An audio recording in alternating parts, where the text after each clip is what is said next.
मैं थोड़ा सा करूँ।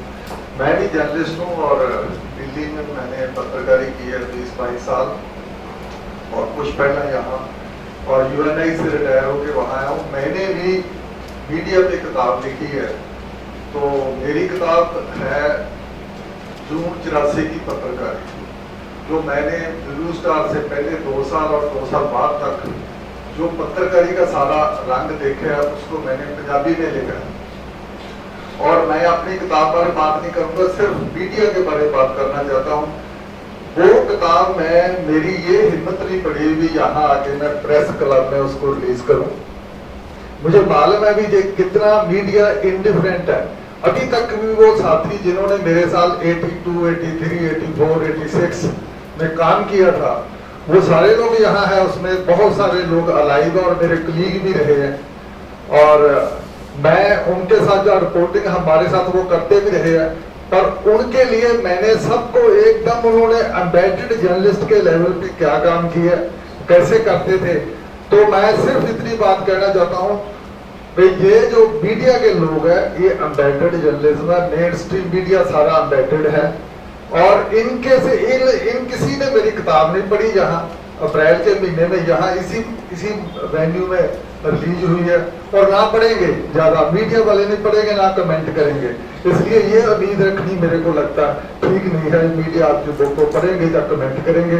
एम्बेडेड जर्नलिज्म है, मीडिया तो आजकल it's made to the order. Thank you. मेरा ये था कि जो ये टेप कन्वर्सेशन है, क्या हम लोग इसको किसी फॉर्म में एक्सेस कर पाएंगे, कॉमन मैन एक्सेस कर पाएगा, या क्या आप लोगों ने ऐसी कोशिश की है कि मान लीजिए अभी कोई तहलका ने तो उस तरह से लिया नहीं उसको, तो कोई और ऐसी ऑथेंटिकेट ऑर्गेनाइजेशन या कोई group of people, group of media man जो उस टेप कन्वर्सेशन को देखे और उसको मतलब ऑथेंटिकेट दुनिया के सामने किया जाए कि ये बुक और ये कन्वर्सेशन एक ही है। दूसरा जो मुझे लगा, मैंने किताब पूरी पढ़ी है और किंडल पे पढ़ी थी, वो आपकी 30,000 की गिनती से एक्स्ट्रा है।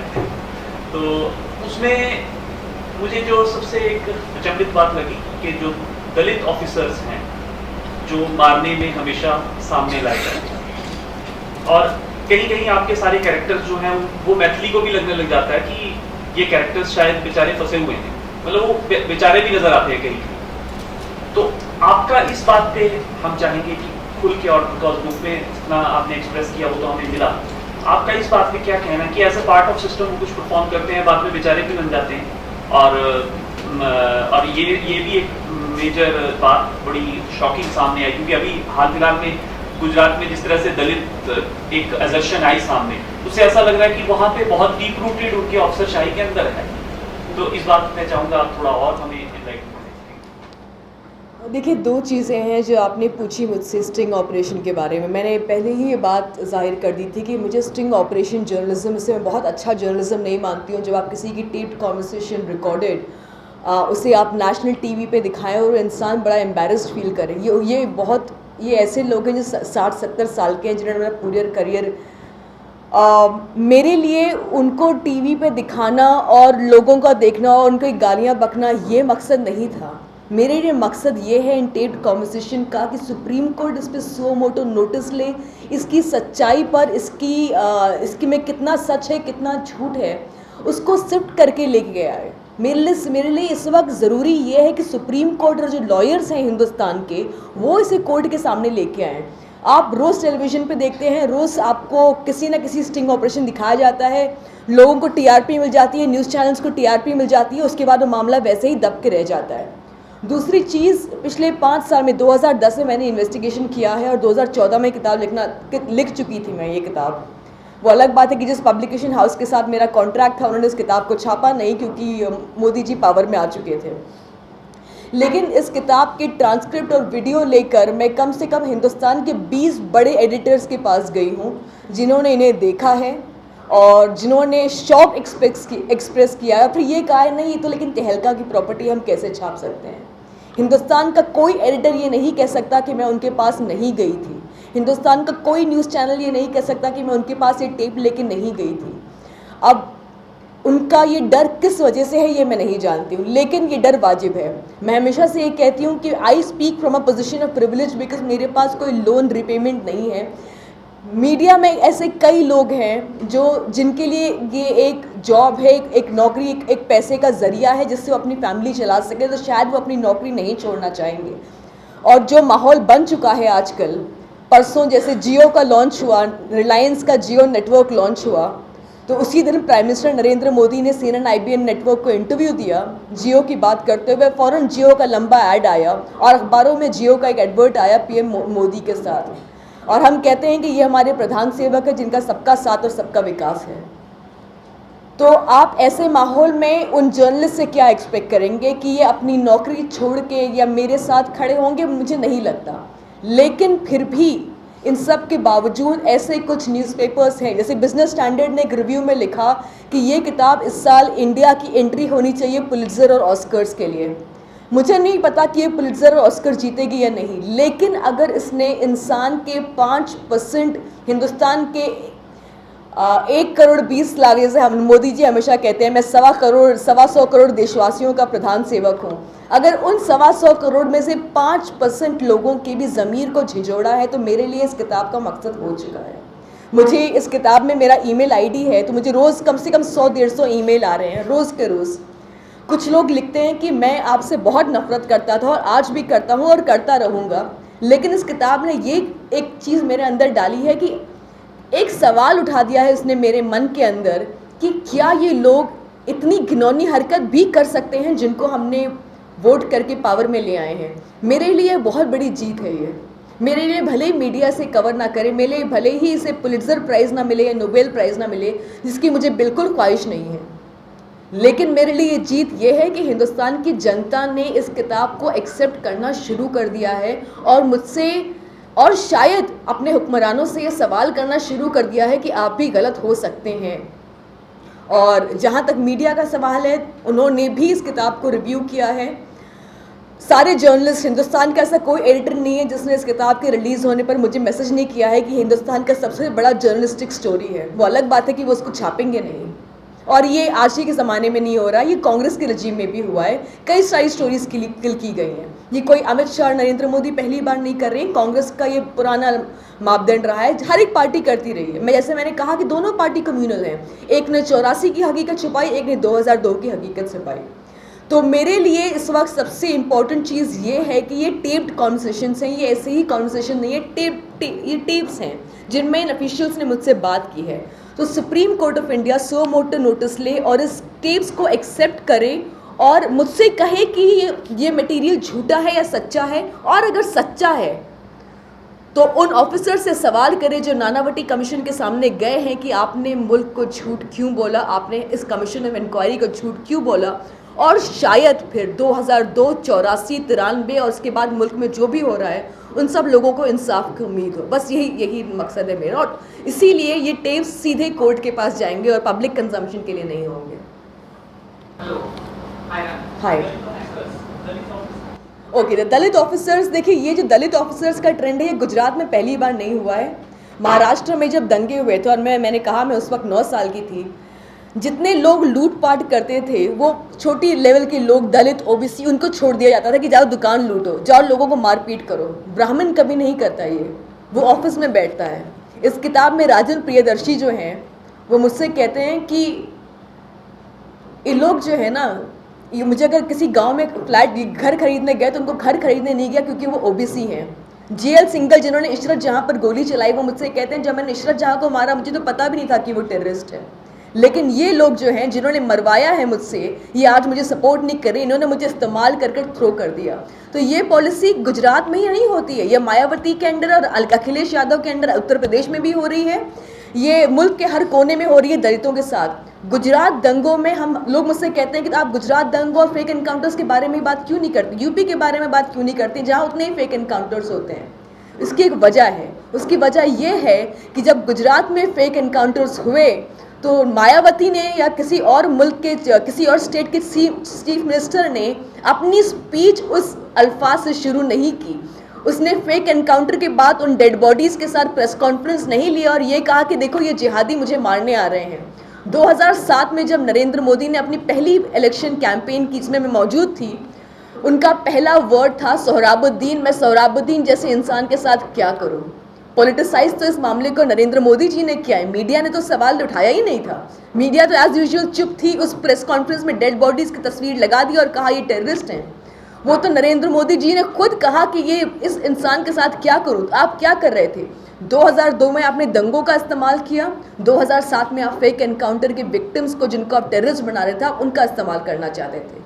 ये फ़र्क है जिसकी वजह से मीडिया गुजरात के फेक एनकाउंटर्स के बारे में बात करती है और उसे पॉलिटिकल कहती है, बिकॉज मायावती में या असम के चीफ मिनिस्टर ने कभी उन बॉडीज़ को ट्रॉफी के तौर पर इस्तेमाल नहीं किया जिस तरह गुजरात में हुआ है।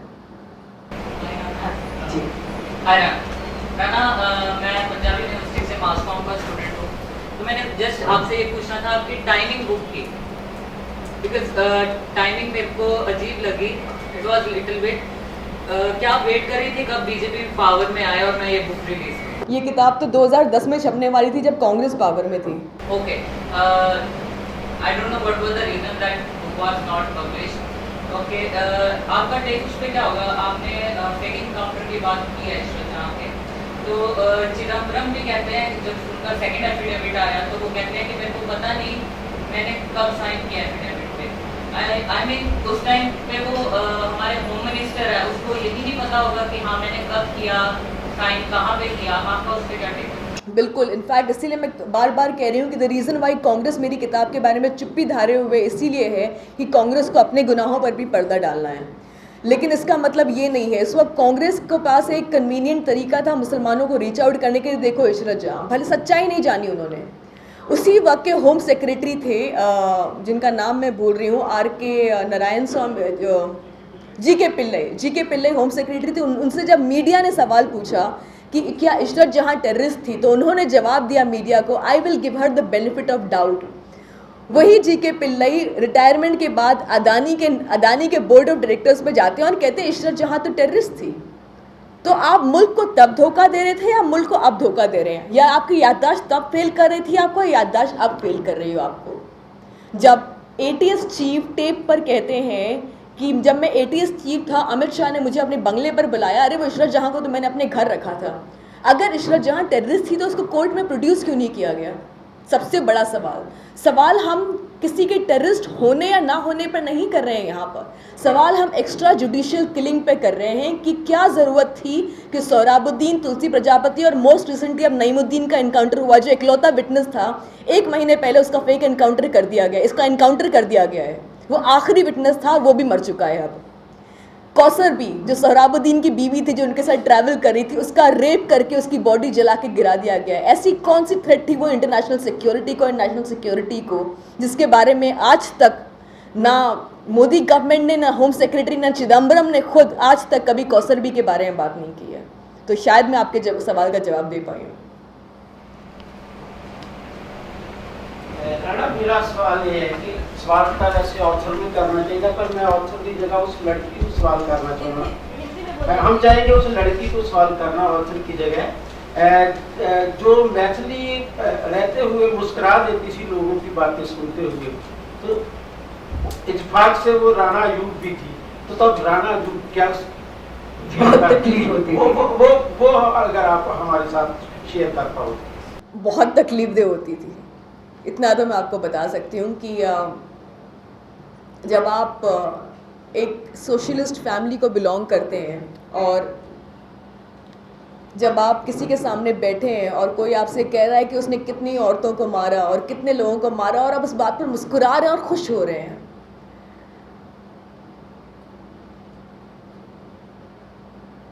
जब गीता जोरी कहती हैं कि कौसरबी जैसी औरत जो किसी मर्द के साथ रह रही है बिना शादी किए, ऐसे लोग मरे नहीं तो और क्या करें, जो टॉप ऑफिसर हैं। और मैं उस बात पर मुस्कुरा देती थी, हंसती थी, अरे हाँ मैम सही कह रही हैं आप नहीं जानते कि उस वक्त मेरा ज़मीर मुझसे कितनी अपने आप से नफरत करता था, राणा अयूब से भी नफरत करता था। बिकॉज उस वक्त राणा अयूब ये नहीं कह पाती थी कि उठकर कहे कि आप जो कह रहे हैं आप कितने गलीज़ इंसान हैं। मैं उस वक्त मुस्कुराती थी और उसे एंजॉय करती थी उस कॉन्वर्सेशन को। तो राणा अयूब और मैथिली त्यागी में जो मुझे लगता है मैथिली त्यागी ने भी बहुत तकलीफ झेली है। मैथिली त्यागी भी एक औरत थी। सॉरी, मैं ये मैं जब मैं साइकेट्रिस्ट के पास जाती हूँ अभी, तो मुझसे कहते हैं कि तुम अभी मैथिली त्यागी हो 6 साल बाद। मैं कहती हूँ बहुत मुश्किल है उसको अपने आप से निकालना, उसने बहुत गंदगी देखी है और मैं नहीं चाहूँगी कि हिंदुस्तान का कोई इंसान उस गंदगी को देखे और विटनेस करे। बहुत ज़्यादा गंदगी है जो राणा यूब देख रही थी गुजरात के दंगों में एज ए रिपोर्टर, वो मैथिली त्यागी ने पर्सनली देखी है। जब पीसी पांडे मुझे बुखार होता था तो मेरा टेम्परेचर लेते थे और माया कोडनानी मेरे सर पर तेल लगाती थी अपनी बेटी बनकर, वो मैथिली त्यागी को तेल लगाती थी। उस लड़की को जो इस बात पे खुश होती थी कि मुसलमानों को मारा जा रहा है, और इमेजिन उस औरत से बाल में तेल लगवाना और दवाई खाना, वो आपके ज़मीर पे कितना बोझ होता होगा ये मैं आपको शायद बयान नहीं कर सकती हूँ। तो बस यही जवाब है मेरा।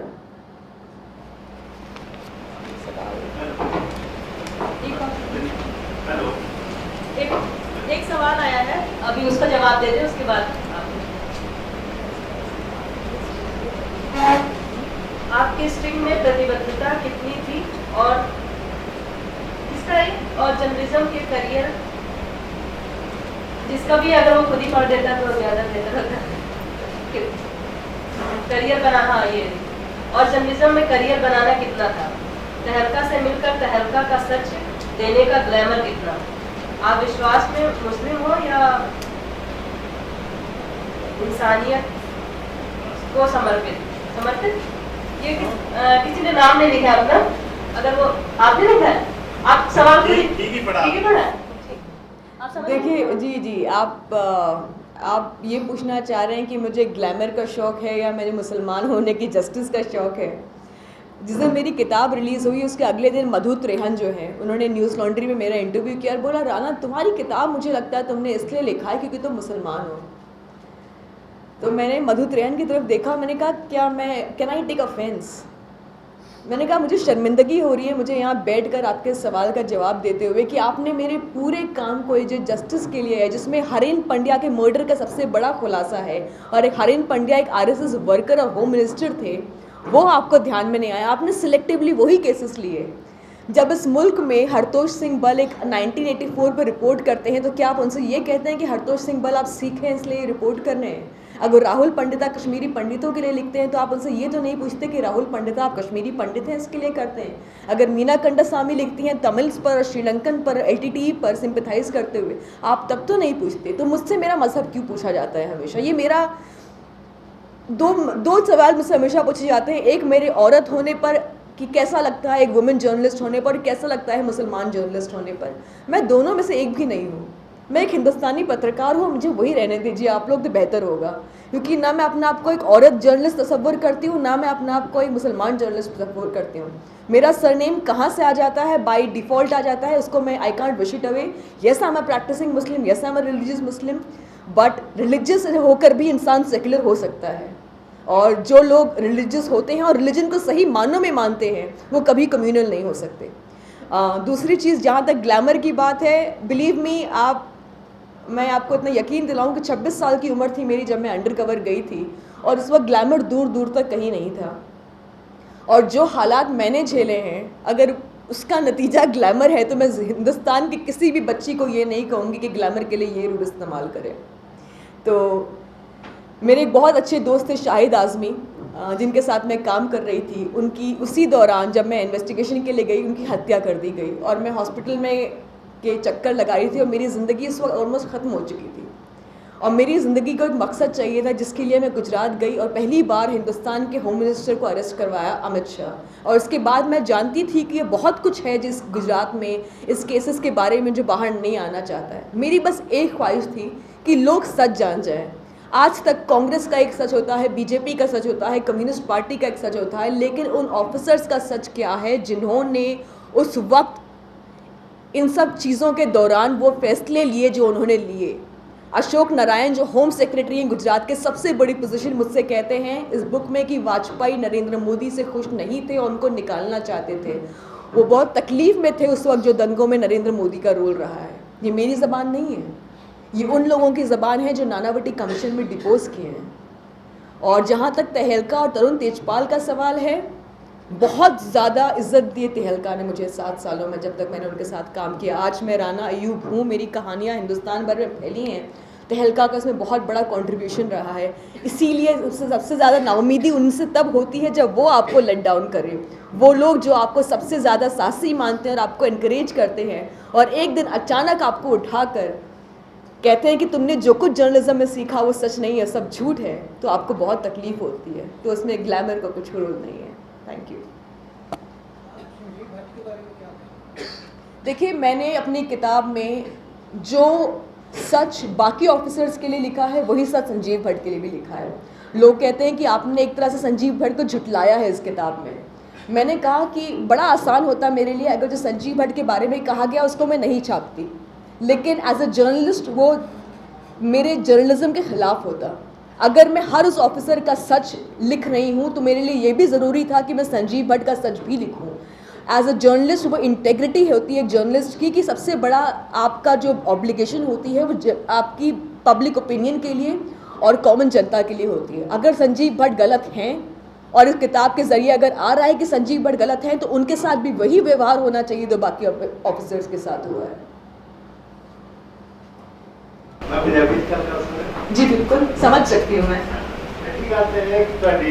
किताब का मैं एज ए पत्रकार जो महसूस करता है कि ਜਾਂ ਪੱਖ ਦੇ ਤੌਰ ਤੇ ਜਿਹਦਾ ਨਾ ਗੁਜਰਾਤ ਫਾਈਲ ਦੀ ਥਾਂ ਤੇ ਜੇ ਇੰਡੀਆ ਫਾਈਲ ਰੱਖੀਏ ਤਾਂ ਵੀ ਰਿਜ਼ਰਵ ਕਰਨੀ। ਦੂਜੀ ਗੱਲ ਇਹ ਹੈ ਕਿ ਤੁਸੀਂ ਜਿੱਦਾਂ ਸਾਰਾ ਜੀ ਅਨੁਭਵ ਨਾਲ ਸ਼ੇਅਰ ਕੀਤਾ ਹੈਗਾ, ਕਿਤਾਬ ਵਿੱਚ ਵੀ ਕੀਤਾ ਹੈਗਾ, ਏਡੇ ਵੱਡੇ ਸਬਜੈਕਟ ਦੇ ਉੱਤੇ ਇੰਨਾ ਚਿਰ ਕੰਮ ਕਰਕੇ ਇਹਨੇ ਦਰਦ ਵਿੱਚੋਂ ਲੰਘ ਕੇ ਜੋ ਤੁਸੀਂ ਕਿਤਾਬ ਲਿਖੀ ਹੈ ਇੰਨਾ ਕੰਸੈਂਟ ਕੀਤਾ, ਇੰਨੀ ਕੰਪੈਕਟ ਹੈ ਉਹ। मतलब वो अनपढ़ मैं चाहना कि जो संक्षेप में दस सकूँ क्योंकि बहुत मुश्किल है किताब के जी कहानी एडी बड़ी है जो किताब मुक जाती है तो सानू लगता है भी क्यों मुकी। सो वो अनपढ़ जोड़ा है तो किताब सानू चैलेंज भी करती है कि मैं हम तो अपनी जर्नलिज्म के उस पद्धर पर पहुंचे भी पिछे वाल याद कराती है कि असी लोग उदों दिल्ली बारे क्यों नहीं कर सके। तो बड़े चंगा लगे कि किसी ने किसी मौके तक किया। ये जरूर मैं सवाल से दोहरा रहा कि इन्ने समय तो लंघ के जो किताब का रिजेक्ट हो रहा है, पहला तहलका वालों रिजेक्ट हो रहे हैं, जो तुम आखिरी रूप दे रहे हो इतना खूबसूरत इतना कॉम्पैक्ट है, इतनी सोहनी एक्टिंग है कि राणा अयूब जी ने इन्नी बड़ी सामग्री इकट्ठी की थी, वो एडिटर इन्नी वधिया किवें बन गए। थैंक यू, बहुत अच्छा सवाल है आपका। और जितनी पंजाबी में समझ सकी हूँ मुझे लगता है शायद मैं ठीक ठाक समझा है। जब इस किताब का लॉन्च हुआ दिल्ली में तो 4 लोग थे, एक राजदीप सरदेसाई, एक हरतोष सिंह बल, एक मैं और एक इंदिरा जयसिंह। हम 4 वो लोग थे जिन्होंने दंगों पर काफ़ी एक्सटेंसिवली काम किया है। तो राजदीप सरदेसाई ने मुझसे कहा कि राणा ने जो कुछ किताब में लिखा है मैं तो सब जानता था। ये ऑफिसर्स ने जो राणा को टेप्ड कॉन्वर्सेशन में बोला है वो सब हमको भी बोला है, बस हमने उनका स्टिंग नहीं किया था। ये सच्चाई सब जानते थे। वो क्यों नहीं बोलना चाहते हैं, क्या उन्होंने स्टिंग का सहारा क्यों नहीं लिया, ये मैं नहीं बता सकती हूँ, क्योंकि आज भी ऐसी बहुत सारी हकीकत हैं जो आप नहीं जानते हैं, जो मीडिया को आपको बतानी चाहिए। पता नहीं क्यों नहीं बताते, क्योंकि मुझे लगता है अब जर्नलिज्म एक प्रोफेशन बन गया है। जब मेरे फादर ब्लिट्स के जर्नलिस्ट थे, बहुत पुराने, गवर्नमेंट स्कूल में टीचर थे और फिर ब्लिट्स में दोपहर को नौकरी करने जाते थे और उर्दू और अंग्रेज़ी पढ़ाते थे स्कूल में। तो उस वक्त वो जर्नलिज्म, इसलिए मैं उनसे पूछती थी आप जर्नलिज्म क्यों कर रहे हैं, बोलते बेटा इससे ना लोगों का ओपिनियन बनता है, लोग जानते हैं। आज जब मैं जर्नलिज्म कॉलेजेस में जाती हूँ तो लोगों से पूछती हूँ कि आपको जर्नलिज्म क्यों बनना है, बोलते हैं हमने आपको टीवी पर देखना है।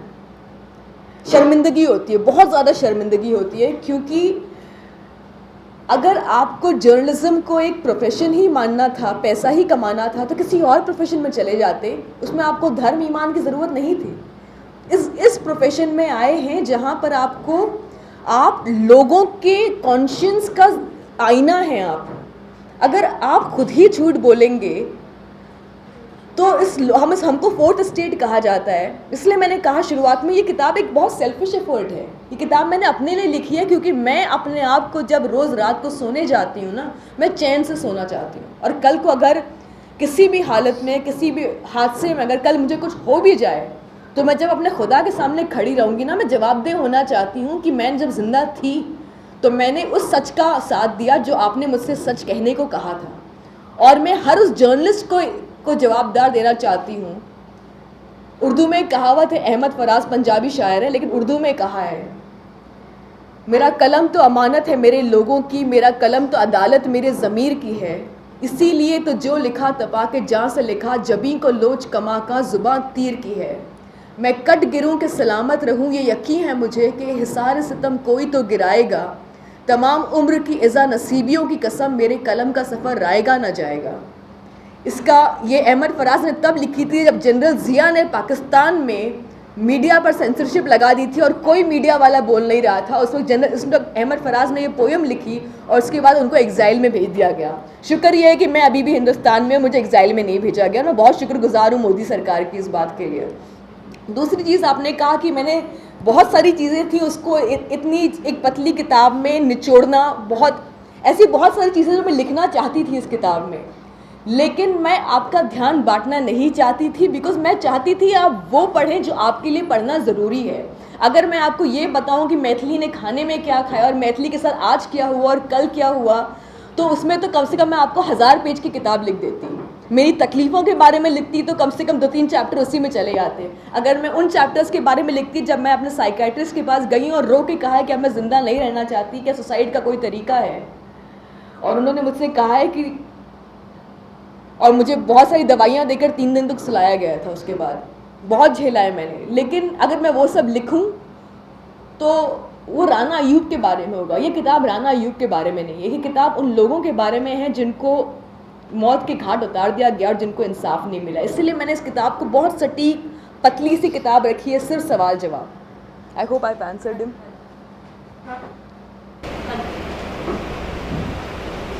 मैंने आपकी किताब पढ़ी, एक सवाल ये था कि ये लोग वो कैसे हैं जिनकी एक ड्यूल पर्सनैलिटी है, जो एक तरफ माया कोडनानी क्लिनिक भी चलाती हैं, आपके कहती हैं बालों में तेल भी लगाती है और किलिंग्स ऑर्डर करती हैं, लीड करती हैं मॉब को, और ऐसे कई अफसर हैं जो आम लोग जो फैमिली में रहते हैं, अच्छे फादर्स हैं, अच्छे हस्बैंड्स हैं, सब कुछ है, अच्छे दोस्त, आपके साथ मूवी जाने की बात करते हैं लोग, और फिर किलिंग्स भी ऑर्डर करते हैं और जो बातें करते हैं। तो मेरे को कई बार एक कंपैरिजन याद आता है जो हैना अरेंट ने बेनालिटी ऑफ इविल की बात की, तो ये जब आपने भी एक बेनालिटी ऑफ इविल देखी, और हैना अरेंट तो शायद दूर थी, एज अ विटनेस आइशमैन को देखती थी, आपने एकदम साथ बैठ के देखा, तो ये आप क्या डिस्क्राइब कर पाएंगे कि ये इनमें क्या इविल कब झलकता था और ये कैसे लोग थे और क्या था इनमें? मुझे किसी ने एक बार कहा कि हिटलर को ईवा से बहुत प्यार था और अपने कुत्तों से भी, और वो उनके लिए जान निछावर करते थे और उनका एक बहुत ही रोमांटिक साइड था। उसके बावजूद हिटलर ने कंसंट्रेशन कैंप में कई सारे जूस को मारा। माया कोडनानी जब मेरे सर पे तेल लगाती थी तो मैं उनके लिए मैथिली त्यागी होती थी। वो लड़की जिसके फादर एक संस्कृत प्रोफेसर भी हैं और एक आरएसएस शाखा भी चलाते हैं, और माया कोडनानी की विचारधारा से मोहब्बत रखते हैं। फिर माया कोडनानी मुझसे कहती थी, मुझे आमरस खिलाती थी, जो गुजरात में ना आदत है लोगों की, वो आम का रस निकाल के रख देते हैं और साल भर खाते हैं। तो नवंबर का महीना था, दिसंबर का महीना, जब उन्होंने मुझे वो आमरस निकाल के दिया, कहा बाकी मैंने अपने बेटे के लिए रखा है। अपने बेटे की तस्वीर दिखाई, वो अमेरिका में रहता है, और रोने लगी कि मेरा बेटा जब आएगा ना। मैं सोचती थी ये तो माँ भी हैं और ये बच्चों को जन्म देती है, गायनेकोलॉजिस्ट भी हैं, ये रोज़ एक बच्चे को जन्म देती हैं। ये तलवार लेकर जब फील्ड पर जाती हैं तो इनके साथ ऐसा क्या हो जाता है। तो मैंने बहुत कोशिश की इनसे ये जानने की और बाकी लोगों से भी जैसे पीसी पांडे, जब मैं बुखार होता था मुझे क्रोसिन खिलाते थे, दूध में हल्दी वगैरह गर्म करके, बेटे जी जो मैं आपको हल्दी गर्म करके देता हूँ, और वही इंसान फ़ौरन कहता है कि यार मुझसे जाओ अभी गुजरात में छाती तान कर हिंदू होके चलो। सोचती हूँ इनमें ऐसा क्या हो जाता है। कभी कभार लगता है कि क्या ये इसलिए कर रहे हैं क्योंकि इसी की वजह से ये आगे बढ़ सकते हैं, क्योंकि पावर भी कहीं ना कहीं क्राइम की वजह से ही आता है। ये लोग जितने लोग, मुझे नहीं लगता कि नरेंद्र मोदी मुसलमानों से नफरत करते हैं, टू बी वेरी ऑनेस्ट। मुझे नहीं लगता अमित शाह मुसलमानों से नफरत करते हैं। ये नफरत, ये मोहब्बत करते हैं उस पोलराइजेशन से, हिंदू मुस्लिम पोलराइजेशन, जिसके बलबूते पर ये ऊपर पहुँचेंगे। तो ये देखने में हम जैसे हैं, इनके इमोशंस बिल्कुल हम जैसे हैं, लेकिन जब पावर का नशा चढ़ता है ना, तो ये जो मोहब्बत होती है, ये सब इंसानियत, ये उसका उस मतलब भूल जाते हैं उस चीज़ का। तो इनमें और हम में कोई, ये हमारे साथ बैठ के खाना भी खाते हैं।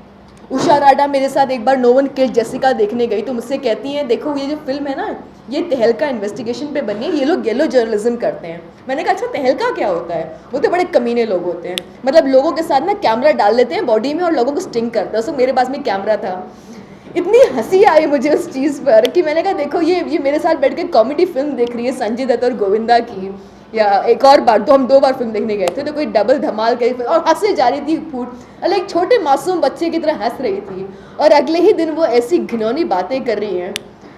तो ये इंसान बिल्कुल हमारी तरह है, लेकिन पावर का जो नशा होता है ना वो बहुत सारी चीज़ों को डुबो देता है। तो बस हरीन पांड्या की वाइफ का जिक्र जरूर टेबल लगता है। बिल्कुल, in fact one of the very strong reasons कि मैंने ये इन्वेस्टिगेशन किया बिकॉज हरीन पांड्या की वाइफ जो थी उनका सब पर से यकीन उड़ गया, लेकिन बाद में उन्होंने कहा कि राना तुम पर ये यकीन है कि तुम मुझे इंसाफ दिला पाओगे। और हरीन पांड्या की बीवी मुझे राना के नाम पे जानती थी, तो उनको कभी मेरा सेकंड नेम नहीं पता था, अयूब। तो मुझे हमेशा कहती थी यार मुसलमान है ना, इन्होंने मेरे हस्बैंड को मार डाला, ये नरेंद्र मोदी ने मुसलमानों को यूज़ किया मरवाने में। अच्छा ठीक है, मैं सुनती रहती थी। तो एक दिन रमज़ान का महीना था, तो मुझे कहती हैं कि और बहुत मतलब मुसलमानों को बुला भला कहती थी, तो है at the end of the day she was RSS की आइडियोलॉग थी, गलत नहीं थी, मतलब उनकी जो विचारधारा उनको सिखाई जाती है वही कहेंगे। तो रमज़ान का महीना था और मैं कुछ हरीन पांड्या इन्वेस्टिगेशन उन्हीं के साथ निकली थी, घर आई, तो मैंने कहा अच्छा मुझे अब जाना होगा, मुझे रोज़ा खोलना है। तो वो अचानक डर गई, गए रोज़ा खोलना है मतलब तुम रोज़ा भी रखती हो? तो उनको बुरा लगा कि मैं हिंदू होकर रोज़ा कैसे रखती हूँ। मैंने कहा जी मेरा नाम राना अयूब है, मैं कभी आपको बताना, अब मैंने बड़ी हिचकिचाहट के साथ बताया, मुझे बड़ी झेप लग रही थी। उनका चेहरा एकदम से उतर गया, उसने कहा मैं इतने वक्त से मुसलमानों को इतनी गालियाँ दे रही हूँ और तुम सुनती गई, और आज तो उस वक्त उन्होंने कहा तुम कहीं नहीं जाओगी। उस दिन से मेरी इफ्तारी वो बनाती थी, अपने घर लेके आती थी इफ्तारी, कहती थी कि मुझे अगर हो सके तो माफ़ कर देना इस चीज़ के लिए, कि सारे मुसलमान गलत नहीं होते। मैंने कहा देखिए मुसलमान या कोई भी गलत नहीं होता, शायद आपके साथ जो हुआ है ना उसके बाद अगर किसी के शौहर को इतनी बुरी तरह मौत दे दी जाए तो कोई भी इंसान नफ़रत करेगा। हाँ, नफ़रत पूरी कम्युनिटी से नहीं करना चाहिए। बाद में जैसा हम वैसे इस किताब में आया है कि हरीन पांड्या के इन्वेस्टिगेटिंग ऑफिसर कहते हैं जिन्होंने FIR साइन किया है कि जिस आदमी असगर अली ने हरीन पांड्या पे की हत्या की, उन पर गोली चलाई है, वो तो हमारी कस्टडी में थे, हमने उनको लेट ऑफ किया है। मैं तो कहती हूँ मेन स्ट्रीम मीडिया अगर गुजरात दंगों की छोड़ दे, फेक एनकाउंटर्स की छोड़ दे, कम से कम हरीन पांड्या मर्डर की सच्चाई को तो उजागर करे। वो आप मुझसे कहते हैं कि 2002 की बहुत बातें हो चुकी हैं, फेक एनकाउंटर्स की बहुत बातें हो चुकी हैं, हरीन पांड्या के मर्डर की तो बातें नहीं हो, उसकी तो बातें करें। तो मैं वकील भी हूँ, तो एक मतलब मैं बार-बार सोच रहा था, आप कह रही है कि let the Supreme Court takes वो मोटर नोटिस, आपकी वो हियरिंग बाद जाए पब्लिक में। मैं समझता हूँ आपकी फीलिंग, पर मैं आपसे ये भी पूछता हूँ कि आपकी क्या ये रिस्पॉन्सिबिलिटी नहीं, केंद्र जैसे कितने वकील आपके साथ हैं, कि आप ये मेरे साथ मुझे एडवाइस देने के लिए है, एडवाइस देने के लिए वो रिप्रेजेंट भी करेंगे प्रोपोजल। मैं सिर्फ ये सवाल पूछ रहा हूँ कि कल आप क्यों नहीं जाती हैं सुप्रीम कोर्ट में अपने नाम पिटीशन? व्हाट इज देखिए आज तक राना अयूब के खिलाफ अब तक नरेंद्र मोदी गवर्नमेंट ने एक भी केस इसलिए नहीं किया है, मेरे खिलाफ विछंड इसलिए नहीं शुरू किया है कि मैं अब तक कोर्ट गई नहीं हूँ। आप यकीन जानिए ये कोर्ट में बहुत जल्दी जाने वाली हूँ, लेकिन मुझे भी अपने इर्द गिर्द के जो हालात है उनको पहले सिक्योर करना होगा। मैं अकेली नहीं हूँ, मेरी एक फैमिली है, उनकी सिक्योरिटी मेरे लिए बहुत बड़ा कंसर्न है। मैं सिर्फ ये करना चाह रही हूँ कि मैं अपनी फैमिली को सिक्योर करूँ ताकि कल उन पर कोई आँच ना आए, क्योंकि हमने देखा है इससे पहले कि जिन ने किया है उन सब पर आँच आई है। मानसी सोनी, अमित शाह जिनका फ़ोन टैप करी थी, उन्होंने बैंगलोर छोड़ के उस औरत को उसे न्यूयॉर्क चले जाना पड़ा। मेरी फैमिली मेरी वजह से, मेरी सच्चाई के क्रूसेड की वजह से इसकी बलि नहीं चढ़ सकती है। मुझे इस वक्त अपनी फैमिली की सिक्योरिटी भी देखनी है, और यकीन जानिए जैसे ही मैं कल सुप्रीम कोर्ट जाऊंगी मेरे खिलाफ 50 केसेस शुरू हो जाएंगे। वो अलग बात है कि उनके खिलाफ मेरे पास कोई एविडेंस है नहीं, किस बात पे करेंगे, लेकिन मुझे अपने आप को लीगली टेक्निकली साउंड करना पड़ेगा। ये टेप की हम इंडिपेंडेंट फोरेंसिक टेस्टिंग करवा रहे हैं, उसके बाद इसे कोर्ट में देंगे ताकि हम लीगली पूरे साउंड हों। उसके बाद अगर कुछ हो तो मैं विछंड क्राई कर सकूं मीडिया के सामने। उससे पहले ये कहेंगे देखो ये तो गलत करी थी, आज तक अपना प्रोपेगेंडा कर रही थी, आज अब अचानक हमने कुछ किया तो ये अचानक विछंड करने लगी। ये कहते हैं enemy, if you have to deal with your enemy you have to be as sound as the enemy. So I am just trying to be that.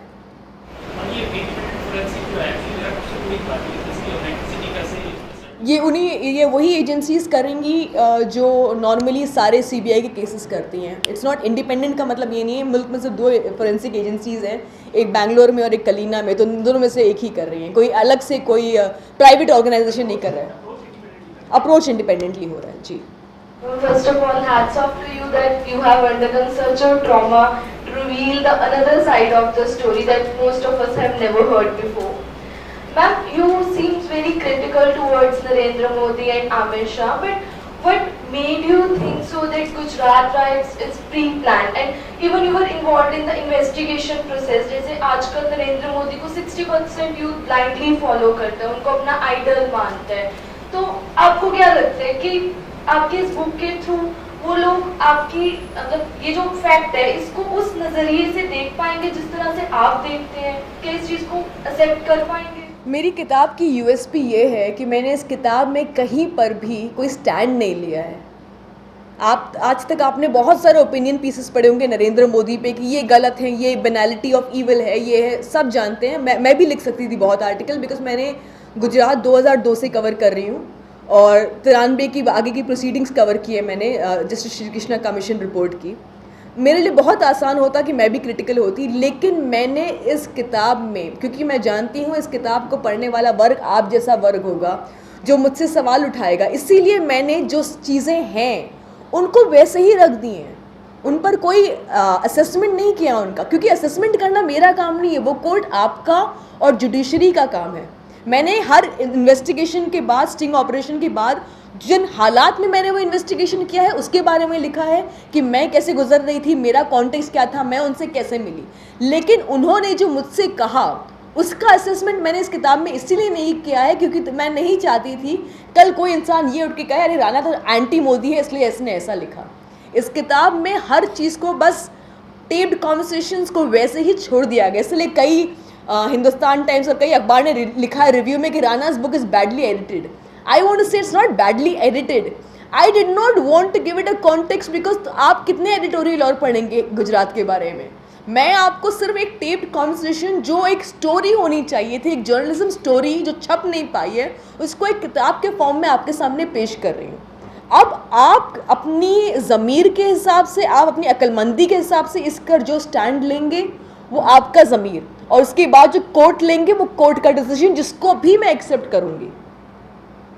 तो अगर कल को कोर्ट इस केस को अगर ये सामने जाता है और कोर्ट कहता है कि सारा गलत, सब कुछ गलत है, मैं उस चीज़ को भी सही मानूंगी, क्योंकि मैं उस कोर्ट की बहुत इज्जत करती हूँ, क्योंकि वही कोर्ट है जिसने अगेंस्ट द टाइड जाके हिंदुस्तान में कई लोगों को इंसाफ दिलाया। और मेरा सुप्रीम कोर्ट पर, जुडिशरी पर बहुत यकीन है अभी भी, और मैं बहुत ऑप्टिमिस्टिक हूँ। इसीलिए इस किताब में मैं एंटी मोदी, मुझे नहीं लगता मैं एंटी मोदी हूँ। मैं इस किताब में प्रो फैक्ट हूँ और pro conversations and pro tapes हूँ जो आपके सामने हैं। आप अगर किताब पढ़ेंगी, बाहर किताब रखी है आज बहुत सारी, पंजाब में अवेलेबल नहीं थी काफ़ी वक्त तक, तो आप लोग आज ले सकते हैं। आप पढ़ेंगे तो आपको खुद पता चलेगा कि मैंने इस किताब में किस तरह का स्टैंड लिया है।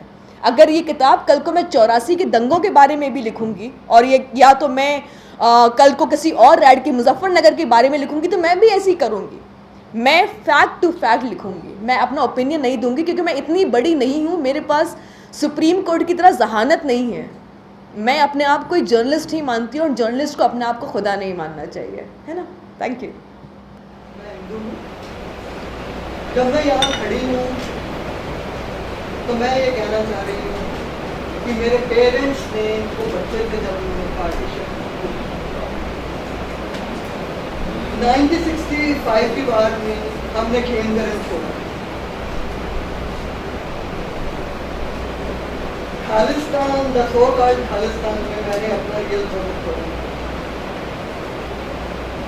रोहतक का ये सो कॉल्ड जॉर्ज नॉर्मन में लास्ट एंड पे मेरे घर में पति के साथ, मैं उनके साथ हूँ। पर उससे भी इम्पोर्टेंट ये है कि इस देश का जो मुस्लिम है, मैं अपना सेंसस में अपना रिलीजन कभी नहीं दूँ, मैं अपनी जान कभी। 3 बार लोग मेरे पास आए कि मैं ये भर दीजिए तो कंप्लीट हो। मैंने कहा 10 बार भी आए तो मेरा मसला शायद कुछ क्वेश्चन आपके मन पे लगता हो तो आप उस तरह से नहीं करते। पर इस देश के आपको ये भी जो मेरे मन में बात चल रही है, मैंने आपकी किताब लिखी थी परसों रात को ही, और पार्टी शंकर अल्लाह के लोग अल्लाह के तो मुझे आपके लिए ये कहना जो मैं फील कर रही हूँ कि इस देश का जो मुस्लिम है ना, अब जो भी आपको इंसान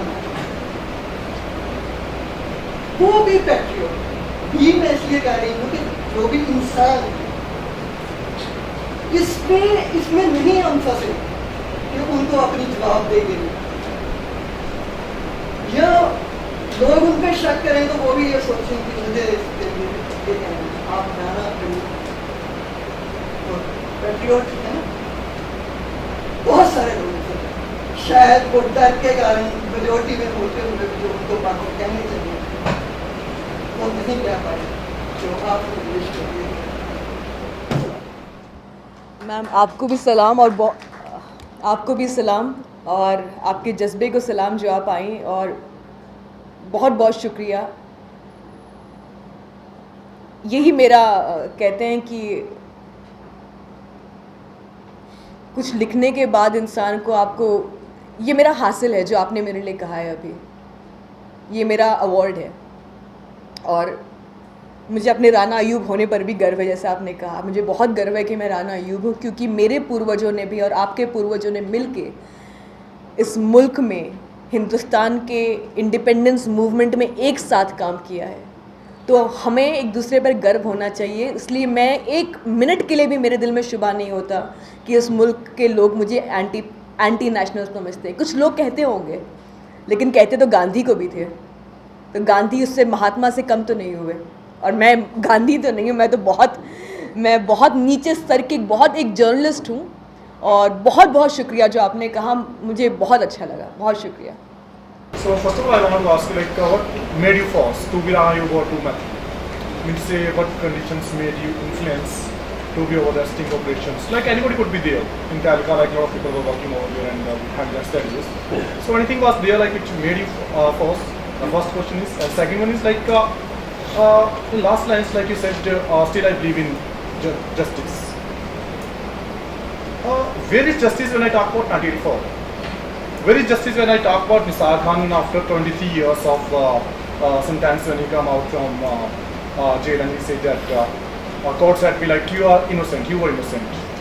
And what is the guarantee like that all people, either I'm talking about Amit Shah or like Narendra Modi, they will be behind the bars, as in your book I have read that all the system was under their control. Why they caught put out under their control? Why the justice, like because they would be also under the threat, like they could, anything would be happening with them? The case was filed against Amit Shah, and the trial was on against Amit Shah when the Congress was in power for 4 years. So when the Congress talks about secularism, you want to throw up, really, because if Congress really believed in the CBI investigation and what it believed in the truth, then Amit Shah should have been behind bars and not as the president of the BJP. Today he is the president of the BJP. Today he has been discharged from some of the cases, and the big responsibility for it lies with the Congress, because it did not allow the trial in the case to begin in many cases, and it allowed witnesses to turn hostile. These are very very sensitive cases जहाँ witness रोज के रोज hostile होते हैं.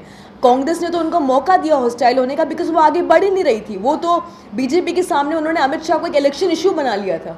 उनके लिए justice का कोई मायने ही नहीं था. तो I don't think the only reason why people like this are behind bars is because the trial in this case, the CBI did not even put forward a case. It arrested Amit Shah in 2010, but after that it did nothing about it.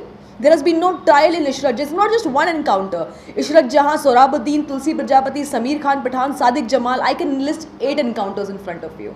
And all of them, you know, इतने बड़े ज़हीन लोग हैं पंजाब गुजरात के officers कि सारे 8 FIR है ना, उनका पहले 2 पेज एक जैसे पढ़ते हैं, वर्बैटिम, एक वर्ड भी आगे नीचे नहीं करते हैं.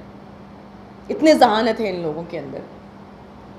तो अगर ऐसे लोगों को सीबीआई अरेस्ट नहीं कर पा रही है तो आप समझ, वो भी कांग्रेस के अंडर भी रहकर, बीजेपी के अंडर भी रहकर, तो इसमें कोई वो तब भी केस्ड पैरेट थी और आज भी केस्ड पैरेट है। सीबीआई इंडिपेंडेंटली काम नहीं कर रही है। दूसरी चीज़ आपने पूछा कि मैंने क्यों किया, शायद इसका जवाब मैं दे चुकी। I just want to make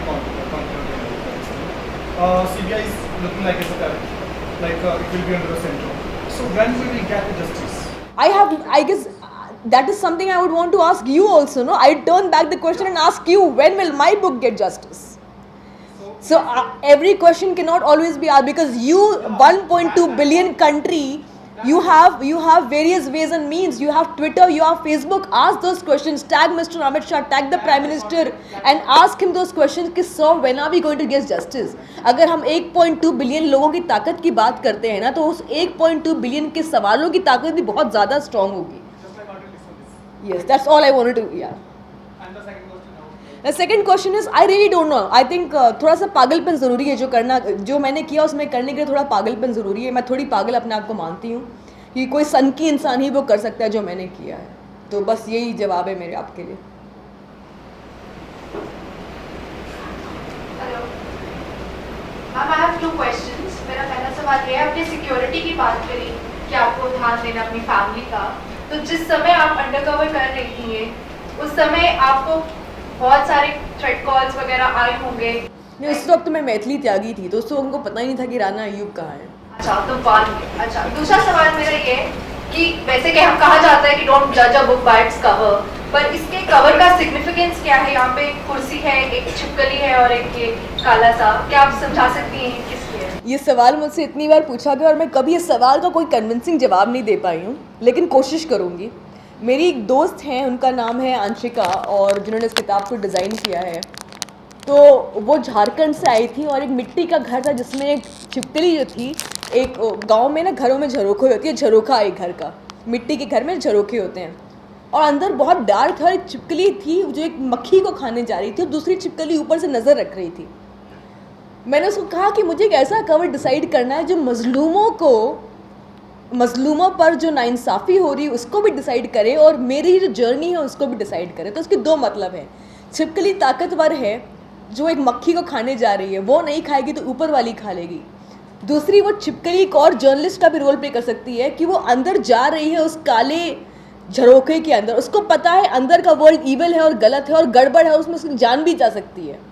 वो अंदर जाने की कोशिश कर रही है लेकिन उसको पता नहीं कि अंदर क्या है। वो मैं हूँ कि मैं अंदर जाना चाहती हूँ, सच्चाई जानना चाहती हूँ, लेकिन मैं अंदर बिना ही सोचे समझे जा रही हूँ कि अंदर का जो दुनिया है वो बहुत घिनौनी दुनिया है और अंदर कुछ भी हो सकता है। तो ये है इसका। पहली बात, आपने ये तो एक्सपोज कर दिया है कि आईबी हो, पुलिस हो और जो पॉलिटिशियन हो, किस तरह जो पावर में हम क्या आपको दिखते हैं, पर साथ साथ यहाँ सेशन में आपने कहा है कि आपका जो मोटिव है इस किताब को, जब पूरा जो वीडियो है उसको लेके सुप्रीम कोर्ट में पेश करना है कि एक रियल वाइट एंड जस्टिस पे। मैंने कहा जब जैसे हम किताब में देखते हैं कि जब वो बाकी संस्थाएं हैं, इंस्टीट्यूशन है, जब उनमें इस तरह तो उनके अपने लोग हैं, उनको अपने तरीके से कंट्रोल कर सकते, तो सुप्रीम कोर्ट से हम कितनी उम्मीद रख सकते हैं? सुप्रीम कोर्ट से देखिए, सुप्रीम कोर्ट पे नहीं यकीन रखेंगे तो किस पर यकीन, किसी पर तो यकीन रखना होगा ना। अगर सब पर से यकीन उठ जाएगा तो इंसान काम ही क्यों करेगा। मैं ये भी जानती हूँ, अगर मेरे पास नाउमीदी है तो ये भी तो उम्मीद है कि उसी सुप्रीम कोर्ट ने अमित शाह को जेल भेजा था, हालांकि अमित शाह बहुत बड़े पावरफुल इंसान थे, और एविडेंस के बेसिस पे तो जस्टिस डिलेड है, पर मेरी उम्मीद है कि ये डिनाइड ना हो, और कम से कम पब्लिक कॉन्शियसनेस से डिनाइड ना हो, कम से कम लोगों के सामने तो सच्चाई आए। सुप्रीम कोर्ट जस्टिस इसलिए देगी ताकि लोगों के सामने सच्चाई उजागर हो। अगर मैं वो नहीं कर पाऊँ तो कम से कम ये तो कर पाऊँ कि लोगों तक सच्चाई पहुँच सके, और वही इस किताब का ज़रिया है। अब सुप्रीम कोर्ट जो आगे करेगी ना, वो मेरे हाथ में ना आपके हाथ में है। आप वही कर सकते हैं जितना आप कर सकते हैं। उसके बाद ना मैं खुदा हूँ, ना मैं फरिश्ता हूँ, ना मेरे पास ऐसी ताकतें हैं। तो मैं तो उम्मीद ही रखूँगी, और बस उम्मीद ही है अब तक मुझे। Madam, I want to bring in your motive that you have referred regarding 1984 riots and then Gujarat riots, but I request you to have review regarding the emergency declared in the year 1975, and that was also A dark period. very dark period. Kindly look into that also and add your efforts. Sir अगर the thing is अगर आप सबकी जिम्मेदारी मुझ पर डाल देंगे तो हिंदुस्तान के बाकी जर्नलिस्ट से भी थोड़ी सी उम्मीद तो बाकी रखनी ज़रूरी होगी ना. But as and when I have been asked, I have always maintained that the emergency was perhaps one of the darkest periods in the history of India. And दो फ़र्क है. तब के इंदिरा गांधी के ज़माने में तो इमरजेंसी थी, उन्होंने लागू की, शी वॉज अ टायरेंट. आज के ज़माने में इमरजेंसी तो है लेकिन वो दिखाई नहीं देती है. आपको महसूस हो रही है वो इमरजेंसी लेकिन डिक्लेयर नहीं हुई. अगर आपको लगता है कि प्रेस फ्रीडम है तो आप ये जान लीजिए कि ये किताब 32,000 कॉपी बेच चुकी है और रोज़ रोज़ इस किताब में इतने रेवलेशंस सामने हैं और एक मीडिया हाउस ने इस रेवलेशंस को सवाल नहीं उठाया है. तो इससे ज़्यादा इमरजेंसी आप किसे कहेंगे? I say that now the media or press is now not a independent agency. It's not just today. It has been under various पहले इंदिरा गांधी की टिरेनी थी, अब इस करंट रेजिम की टिरेनी है. दोनों गलत है. मैं ये नहीं कह रही हूँ कि एक गलत है, मैं कह रही हूँ उस वक्त भी इमरजेंसी थी. ये इमरजेंसी जैसी सिचुएशन है, बस आपको ये दिखाई नहीं दे रही है. But it seems to be like that. But I say that media is a fourth pillar of the democracy. But this pillar is now going to be downfall because they are selling the news, they are selling every event, and therefore you cannot hope anything from the media of the. Well, I would not say that, sir, because at the end of the day, still some of the best stories every day, whether it is the Panama Papers or the SR leaks, are still published by the mainstream media. So मेरी उम्मीद तो बरकरार है. मेरे कुछ दोस्त अभी भी ऐसे हैं जो अपने कलम का पुरजोर इस्तेमाल कर रहे हैं. मेरे दोस्त रविश कुमार हैं जो रोज़ NDTV पे, उनकी भले ही कई केबल ऑपरेटर्स ने उनको चैनल को ब्लॉक कर दिया लेकिन फिर भी इंसानियत के साथ वो चैनल को रिपोर्ट कर रहे हैं आज भी. तो मुझे गर्व है ऐसे जर्नलिस्ट पर और मुझे लगता नहीं कभी भी जर्नलिज्म ख़त्म हुआ है इस मुल्क से. Thank you. राणा, आजकल हमारे देश में एक बहुत बड़ी सी बहस सी छिड़ रही है कि सहिष्णुता असहिष्णुता, मैं देशभक्त तुम देशद्रोही, और अलग अलग ओछी तरह की राजनीति खेली जा रही है हमारे देश में.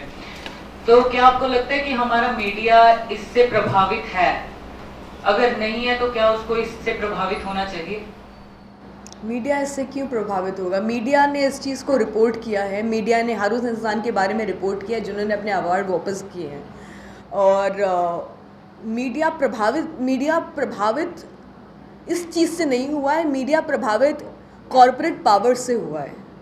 मीडिया इश्यू से प्रभावित नहीं होता है. मीडिया उन कॉरपोरेट पावर से प्रभावित होता है जो उनके चैनल में स्टेक खरीदते हैं और उनके अखबारों में स्टेक खरीदते हैं. इसलिए आप देखते हैं कि इंडियन एक्सप्रेस में एक दिन पनामा पेपर्स के बारे में बड़ी खबर आती है, दूसरे दिन आती है, तीसरे दिन बंद हो जाती है. तो कॉरपोरेट्स हैं जो हमारे चैनल्स को, हमारे न्यूज़पेपर्स को रूल कर रहे हैं और हालातों से नहीं लेकिन हमारे हुक्मरानों से मीडिया जो है इन्फ्लुएंस में आती है. राणा जी, आपकी किताब तो अभी तक मैंने नहीं पढ़ी है, लेकिन जैसे गुजरात का सच तो और माध्यमों से भी सामने आया है. जैसे गौहर रजा जी की डॉक्यूमेंट्री है, उसमें वो गुजरात का सच लेके आए. जैसे द हिंदू ग्रुप हैं, उनकी पत्रकारिता में भी ये आया. और उस समय जो हो रहा था तो उस समय के जो तमाम न्यूज़पेपर थे जो लीडिंग, उनमें भी किसी न किसी रूप में ये सामने आया. और वहाँ की पुलिस प्रशासन का जो रोल था वो भी सामने आया. और बाद में बाबू बजरंगी जैसे उनकी गुंडागर्दी और ये तहलका के माध्यम से ये सामने आ गया है. जैसे मैं ये जानना चाहता हूँ कि आपकी जो जैसे पुस्तक आई है, अब इससे क्या फ़र्क पड़ेगा? जैसे ये तमाम सच आ गया है तो इससे क्या फ़र्क पड़ेगा, ये ज़रा आप बता दीजिएगा. एक मिनट, मेरे दो और सवाल हैं.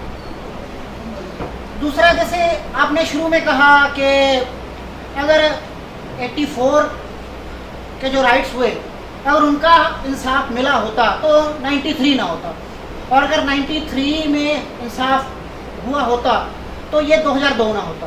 और बाद में जैसे मुजफ्फरनगर के दंगे और तमाम, अभी भी जैसे पूरा देश हमारा एक ज्वालामुखी के मुहाने पर बैठा है, अभी इलेक्शन आ रहे हैं यूपी में, तो जैसे तो एक तरफ तो आप जैसे ये कह रही हैं कि अगर तब इंसाफ ना मिला होता तो शायद आगे ही ना होता। दूसरी तरफ अब हम फिर वही उम्मीद लगा के बैठते हैं कि ये तमाम टेप्स और ये तमाम सबूत जो हैं हम तैयारी कर रहे हैं, हम सुप्रीम कोर्ट के पास जाएंगे और हम उनसे फिर से इंसाफ की उम्मीद कर रहे हैं, और एक तरह से एक इनकलाब की उम्मीद कर रहे हैं कि पत्रकारिता की ये हम तमाम वहाँ तक लेके जाएंगे और इंसाफ मिलेगा। तो ये मुझे बहुत कंफ्यूज कर रहा है ये जरा। मैं सिर्फ एक ही जवाब दूंगी आपसे कि जस्ट बिकॉज इंसाफ नहीं मिला है इसका मतलब ये तो नहीं कि हम मुर्दा बन के बैठ जाएं। नहीं, फिर भी समझना तो पड़ेगा ना, हमें सोचना पड़ेगा। नहीं, मैं समझी, अगर इंसाफ नहीं मिला है अब तक तो क्या इसका मतलब ये है कि हम सब चुप हो जाएं और हम रिपोर्ट ना करते रहें? इंसाफ नहीं मिले इसकी वजह से तो हमें और करना चाहिए वही चीज़ ही। एक सोसाइटी का किरदार मुर्दा हो जाता है अगर वो सवाल उठाना बंद कर दे, और मैं वही कर रही हूँ। उसके आगे इससे क्या अचीव होगा क्या नहीं होगा, ये इस हिंदुस्तान के मुल्क का फ्यूचर डिसाइड करेगा, हिंदुस्तान का मुल्क का फॉर्च्यून डिसाइड करेगा, हिंदुस्तान के लोग डिसाइड करेंगे, क्योंकि वो 2019 में अपने वोट डालेंगे। अगर ये किताब पढ़ने के बाद और अगर बाकी रिपोर्ट्स पढ़ने के बाद भी अगर वो उसी पार्टी को वोट करते हैं तो वो आपके ज़मीर की बात है। वो तो सुप्रीम कोर्ट की भी, वो तो उसमें सुप्रीम कोर्ट भी कहाँ आएगा, वो तो आपके ज़मीर की बात है ना। लेकिन सवाल तो उठाना होगा, क्योंकि एक मुर्दा कौम होती है जो सवाल नहीं उठाती है, जिंदा कौम सवाल उठाती है।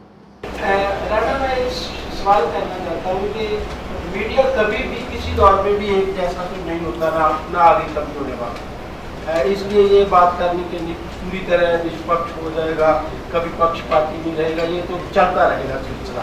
लेकिन कारपोरेट के आने से जो चौथा स्तंभ जिसे हम बोलते हैं अब तो कितना कमजोर हो गया लगता है। ऐसे नहीं लगता कि बहुत सा चौथा स्तंभ कुछ जो गिरने वाले स्तंभ है उनको बचाने का काम ज्यादा कर रहा है, उसे नंगा करने का काम कम कर रहा है। मैं एक मिसाल है जो मैं बार बार दिया करती हूँ कि जब 2013 में तहलका छोड़ा मैंने, जो तहलका में जो हुआ था एपिसोड, उसके बाद तो मुझे एक बहुत बड़े हिंदुस्तान के सबसे बड़े अखबार ने बुलाया और एडिटर की नौकरी के लिए कहा कि हम चाहते हैं कि आप हमारे एडिटर बने ऑन सम स्पेशल इशू। तो बहुत अच्छी तारीफ़ें की, बहुत बात की कि तुम सब लोग चाहते हैं कि तुम उनको ज्वाइन करो, तुमने तहलका छोड़ दिया। तो Rana, sky is the limit, तुम्हें जो करना है करो बस। और 2014 जनवरी की बात है, बस एक चीज़ मत करना, अमित शाह मोदी को छोड़ के तुम्हें जिस पे रिपोर्ट करना उस पर रिपोर्ट करना। तो थोड़ी देर में चुप रहे। मैंने कहा सर, जब आपके जो बंदे ने मुझे फ़ोन किया था, आपके सेक्रेटरी ने, उसने कहा था ये जर्नलिस्ट की एडिटर की जॉब है, उसने बताना ही था यू आर इनटू पिंपिंग, कि ये दलाली की जॉब थी। तो अनफॉर्चुनेटली कुछ लोग हैं जो हमसे दलाली करवाना चाहते हैं, लेकिन मैं आपसे ये भी कहूँ कुछ लोग डटे हुए हैं, जो मैं पहले भी कहा है, और हो रहा है ऐसा कि चौथा स्तंभ अब चौथा स्तंभ नहीं रह गया है। जब आप देखते हैं कोई न्यूज़ चैनल एक रिलायंस जियो जैसी चीज़ को ऑलमोस्ट नेशनल लेवल पे एक प्रेसिडेंशियल मिनिस्टरियल एंडोर्समेंट के साथ एक चैनल उसे कैरी कर रहा है, तो आपको लगता है कि क्या ये न्यूज़ चैनल है? अगर आप जी न्यूज़ देखें तो मुझे कभी कभार शर्म आती है कि क्या ये अपने आप को जर्नलिस्ट कहते हैं। और फिर मैं उसी वक्त रविश कुमार को देखती हूँ और कहती हूँ अभी भी जर्नलिज्म जिंदा है। तो मैं अभी भी बहुत उम्मीद रखी हूँ। मैं अपने फादर को देखती हूँ, आज 70 साल की, इस साल उन्होंने कंप्लीट किया है, ब्रेन स्ट्रोक हो गया है, ब्रेन हेमरेज भी हो चुका है, उसके बावजूद 12वीं किताब लिख रहे हैं अपनी, और आज भी लिखे जा रहे हैं, इनकलाब में लिखते हैं, इनकलाबी आर्टिकल लिखते हैं। तो नाउमीदी नाउमीदी कुरान शरीफ में लिखा गया है नाउमीदी कुफ्र है, कि उसके जैसा बड़ा गुनाह कुछ नहीं होता। तो मेरे लिए नाउमीदी कुफ्र है इस वक्त। तो बस यही है।